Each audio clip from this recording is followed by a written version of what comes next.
الحمد لله وكفى وسلام على حبيبه المصطفى أما بعد فأعوذ بالله من الشيطان الرجيم بسم الله الرحمن الرحيم ومن أظلم ممن منع مساجد الله أن يذكر فيها اسمه وسعى في خرابها صدق الله مولانا العظیم۔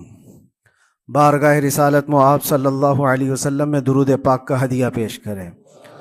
اللہم صلی علی سیدنا و مولانا محمد معدن الجود والکرم وآلہ واصحابہ الکرام وابنہ الکریم وبارک وسلم صلاة دائمة سرمدا ابدا۔ اللہ عز و جل قرآن عظیم میں ارشاد فرماتا ہے، اس سے بڑا ظالم کون جو اللہ کی مسجدوں میں اللہ کا ذکر کرنے سے روکتا ہے، وہ سب سے بڑا ظالم ہے۔ ومن اظلم ممن منع مساجد اللہ، اللہ کی مسجدیں، اللہ کا گھر اس کے ذکر پاک کے لیے ہوتی ہیں، اس کی عبادت کے لیے ہوتی ہیں، اور جو اللہ تبارک و تعالیٰ کے ذکر سے اور اس کی عبادت سے روکے، اللہ قرآن میں فرماتا ہے وہ سب سے بڑا ظالم ہے۔ میرے عزیزو، تاریخ اگر دیکھتے ہیں ہم تو ہر زمانے میں معرکہ حق و باطل ہوتا رہا ہے۔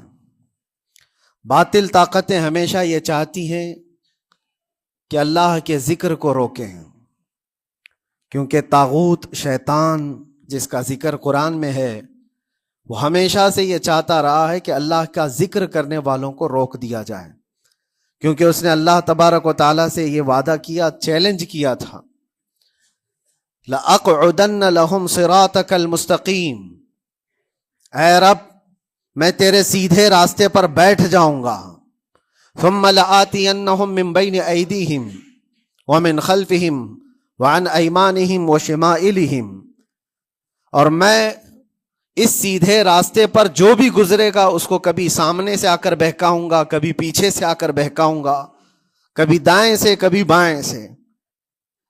اور اللہ تبارک و تعالیٰ سے شیطان مردود یہ کہتا ہے، وَلَا تَجِدُ أَكْثَرَهُمْ شَاكِرِينَ، تو تیرے بندوں میں شکر گزار بندے نہیں پائے گا۔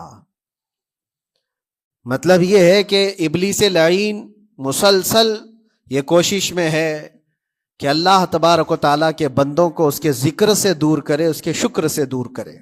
آج بھی وہ کیفیت ہم دیکھتے ہیں کہ سب سے زیادہ اللہ کے ذکر سے روکنے کے لیے جو شیطانی طاقتیں کوشش کر رہی ہیں، مگر میرے عزیزو یہ تمہارا امتحان ہے، تمہارا امتحان ایسا کہ کبھی یہ مت سمجھنا کہ تم خالی ہو، کیونکہ قرآن پاک اللہ تبارک و تعالیٰ 21ویں پارے میں فرماتا ہے، احسب الناس ان یترکوا ان یقولوا آمنا وہم لا یفتنون، کیا لوگ یہ گمان کر کے بیٹھے ہیں کہ وہ ایمان لے آئے تو ہم ان کو آزمائیں گے نہیں،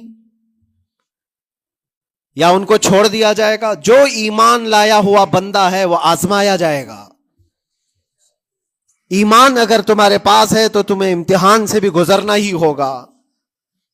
یہ ایمان کسی حلوہ پراٹھے کا نام نہیں ہے، کھا کر کے مست نیند سو جائے، پھر اسے اس دار فانی میں، اس دنیا میں امتحانات سے گزار کر کے اپنے ایمان کی کسوٹی کو دکھانا ہوگا۔ اسی لیے قرآن یہ بھی کہتا ہے کہ تمہیں کیسے کیسے آزمایا جائے گا، وَلَنَبْلُوَنَّكُمْ بِشَيْءٍ مِّنَ الْخَوْفِ وَالْجُوعِ وَنَقْصٍ مِّنَ الْأَمْوَالِ وَالْأَنفُسِ وَالثَّمَرَاتِ، ہم تمہیں آزمائیں گے کبھی بھوک سے، کھانے کی قلت سے، اور کبھی خوف سے، ڈر آئے گا تمہارے پاس، اور پھر اللہ تعالیٰ فرماتا ہے کبھی مال و دولت کی کمی سے، وَنَقْصٍ مِّنَ الْأَمْوَالِ وَالْأَنفُسِ، کبھی لوگوں کی جان چلی گئی ہو، کثرت سے تمہارے عزیز مر گئے، یہ بھی آزمائش ہے، اور پھلوں کی کمی۔ اللہ تعالیٰ فرماتا ہے یہ 5 چیزیں ہیں جو تمہاری زندگی میں آئیں گی اور تمہیں آزمایا جائے گا، اور ان کمیوں کے وقت تمہارا ایمان دیکھا جائے گا تم کیا کہتے ہو۔ اور اللہ تعالیٰ فرماتا ہے جب کبھی تمہیں بھوک سے آزمایا جائے، خوف سے، ڈر سے آزمایا جائے، اور مال کی کمی سے آزمایا جائے، امتحان لیا جائے، تو اس وقت جو بندہ یہ کہتا ہے، اللہ فرماتا ہے انا للہ و انا الیہ راجعون۔ اللہ تعالیٰ فرماتا ہے ان لوگوں کو یہ بشارت ہے، ان صبر کرنے والوں کو یہ بشارت ہے کہ جب ان پر مصیبت آتی ہے تو وہ کہتے ہیں ہم اللہ ہی کے ہیں اور اللہ ہی کی طرف لوٹنے والے ہیں۔ یہ مصیبت کے وقت یہ جو 5 چیزوں سے آزمایا گیا ہے، ان آزمائش کے دور پر جو بندہ اللہ تبارک و تعالیٰ کی اس عطا پر راضی رہتا ہے وہ صبر کے ساتھ نکل گیا ہے۔ آج کے دور میں بھی میرے عزیزو بے شمار جانیں ہماری درمیان سے جا رہی ہیں۔ آپ کو اندازہ ہے موت اتنی عام ہو گئی ہے، اتنی عام ہو گئی ہے کہ اب لوگوں کو موت پر کوئی افسوس بھی نہیں ہوتا۔ ہر دن خبریں موت کی سرخیاں چھاپتی ہیں۔ 100-200 کی موت کوئی معنی نہیں رکھتی آج۔ فلسطین کے نہتے بچوں میں تقریباً 45,000 لوگ سال بھر میں مر گئے۔ 45,000 کوئی تعداد ہوتی ہے کہ نہیں ہوتی؟ اتنی بڑی جانوں کا جو نقصان ہے یہ آزمائش ہے، اور یہ جانوں کے ذریعے سے آزمائش تھی۔ مال کی کمی کی آزمائش تو ایسی ہے، ملک شام، یمن، بہت سارے ایسے ٹوٹے پھوٹے علاقے، عراق، جہاں پر لوگ کھانا اور دوائیوں سے جوجھ رہے ہیں اس طرح سے کہ وہ گھاس کھانے پر مجبور ہیں۔ بہت سارے ایسے علاقے جہاں پر چھوٹے بچے پھینکے ہوئے کچرے میں سے دانے چن کر کے کھا لیا کرتے ہیں۔ وہ اپنے پیٹ کی اس آگ کو بجھانے کے لیے دانے دانے کے لیے ترس رہے ہیں۔ یہ بھوک کی آزمائش ہے، مال کی کمی کی آزمائش ہے، جانوں کی آزمائش ہے۔ عزیزان گرامی وقار، اور پھر خوف کے ذریعے سے جو آزمائش ہے وہ ہم دیکھ رہے ہیں آج۔ خوف ظالموں کے ذریعے سے تم پر مسلط کیا جائے گا۔ ہر آدمی ڈرا سہما ہوا، ہر آدمی اپنے اندر ایک ڈر لیے بیٹھا ہے کہ نکلوں گا تو کیا ہو جائے گا۔ ان سب کے درمیان اللہ کی بارگاہ میں سجدہ ریز ہونے کا نام ایمان ہے۔ سب حالات ہوں گے اس طرح سے، اور انہی حالات کے درمیان جو بندہ اپنا سر جھکاتا ہے مولا کریم کی بارگاہ میں وہ ایمان والا ہے۔ آؤ اگر ایمان کی کمال کی مثال دیکھنا ہے تو کربلا کے میدان میں کون کون سی آزمائشیں تھی۔ بھوک کی بھی آزمائش ہے، پیاس کی بھی آزمائش ہے، جان کی بھی آزمائش ہے، خوف کی بھی آزمائش ہے۔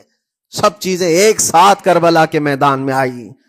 رسول اللہ کے گھرانے پر، اہل بیت پر وہ کیسا عظیم امتحان تھا جب وہ 72 لوگوں کا 82 لوگوں کا قافلہ بھوک اور پیاس سے جوجھ رہا ہو، 3 دن سے ان کے اوپر کھانا اور پانی بند ہو، اور ان شہزادوں کے ایمان میں ذرا برابر بھی فرق نہیں آتا، نہ ان کے ایمان میں، نہ حوصلے میں، نہ ہمت میں فرق آتا ہے۔ 3 دن کے بھوکے اور پیاسے باطل سے نپٹنے کے لیے کس طرح سے کمر بستہ ہے۔ یہاں تک کہ بھوک کی شدت ایسی تھی کلیجہ منہ کو آئے، 6 ماہ کا بچہ بھی روتے روتے زبان جس کی سوکھ گئی ہو، وہ ماں جو بچے کو دودھ پلاتی ہے اس کے سینے سوکھ چکے ہوں، دودھ ختم ہو چکا ہو، ماں کے پستانوں میں کیسی قلت ہوگی۔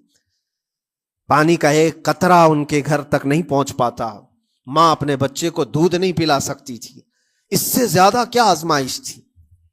یہ بھوک اور پیاس، یہ آزمائش۔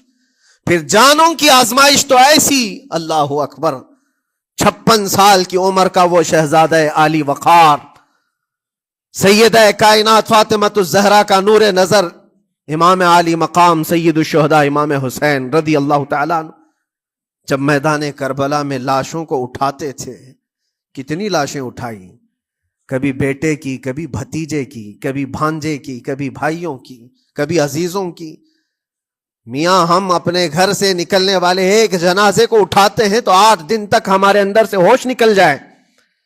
کوئی اپنے بچے کو اپنے ہاتھوں سے دفن کر کے دیکھے، پھر کیفیت پتہ چلتی ہے۔ امام حسین نے ایک نہیں اپنے لاڈلوں کی لاشیں اس طرح سمیٹی ہیں۔ ان کے جوان بیٹے علی اکبر کو جب شہید کر کے گھوڑے دوڑائے گئے تھے جسم کے اوپر سے، ٹکڑے الگ ہو چکے تھے، اس کو سمیٹتے ہوئے کون بیٹھا ہے؟ رسول اللہ کا نواسا۔ اور 6 ماہ کے بچے کو ہاتھ کے اندر ظالموں نے تیر سے ایسا مارا تھا کہ حلقوم پہ چلا گیا ہو، اور 6 ماہ کے علی اصغر کا خون جب امام حسین کے چہرے پر اچھل جاتا ہو، کسی باپ کے ہاتھ میں بیٹا وفات کر جائے اور پھر وہ لے کر کے خیمے میں آئے اور ادھر سے بلکتی ہوئی ماؤں کو اور بہنوں کو بھی دیکھے، ان میں بھی صبر کی تلقین دے. کبھی کبھار میں سوچتا ہوں اللہ یہ کیسے امتحانات سے گزرا تھا فاطمہ کا لال، کیسے امتحانات سے. بھوک اور پیاس کی شدت الگ، یہ جانوں کی شدت، جانوں کے جانے کا غم الگ، عزیزوں کی لاشوں کو اٹھانے کا بوجھ الگ، پھر اس پر 22,000 کا لشکر جرار سامنے، اس کا خوف لوگوں کے اوپر ڈالا جا رہا ہے. عزیزان گرامی وقار، یہ سب چیزیں کیا امام حسین کے قدموں کو ڈگمگا گئیں؟ کیا ان کے خاندان والوں کو بکنے پر مجبور کر دی؟ کیا انہوں نے سمجھوتے کر کے اپنا سب کچھ بیچ ڈالا؟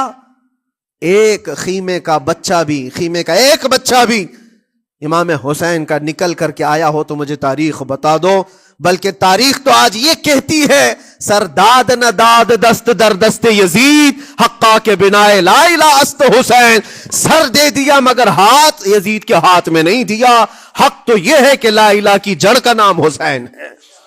آج وہ امتحان قیامت تک کی تمہارے ساتھ ہوتا رہے گا، قیامت تک تمہارے ساتھ یہ آزمائش ہوتی رہے گی، کبھی بھوک سے، کبھی ڈر سے، کبھی جانوں کے نقصان سے، لیکن پھر تمہیں دیکھا جائے گا تم بکتے کتنے ہو، نکلتے کتنے ہو، ہواؤں کے پجاری کتنے ہیں، خواہشات نفس کو ماننے والے کتنے ہیں، اپنے کمفرٹ زون میں جینے کے لیے ایمان کا سودا کرنے والے لوگ کتنے ہیں. یہ آزمائش ہوتی رہے گی. میرے عزیزو، ایمان اس کا نام نہیں ہے کہ تم گھر میں آرام سے بیٹھے رہو گے اور کوئی امتحان نہیں ہوگا.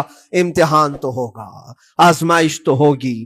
آج جو بھی حالات ہیں اس پر میں یہی کہوں گا، ایک بات ہو سکتا ہے کروڑوں مسلمانوں کے دلوں میں آج یہ نروس پن آئے، اتنے برے حالات ہوتے ہیں، اللہ ہمارے ساتھ ہے یا نہیں؟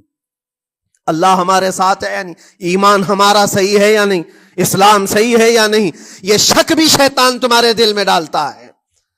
کبھی تمہارے اوپر مصیبتوں کے پہاڑ ٹوٹ جائیں تو شک ڈالتا ہے شیطان تاکہ تمہارا ایمان ڈگمگا جائے. میرے عزیزو، مسلمان ہونے کا مطلب یہ نہیں ہے کہ تم صرف محلات میں جیو گے اور تخت و تاج کے مالک ہی رہو گے، ایسا نہیں ہے. ایمان والوں کو احد میں 70 جانیں بھی دینی پڑی ہے.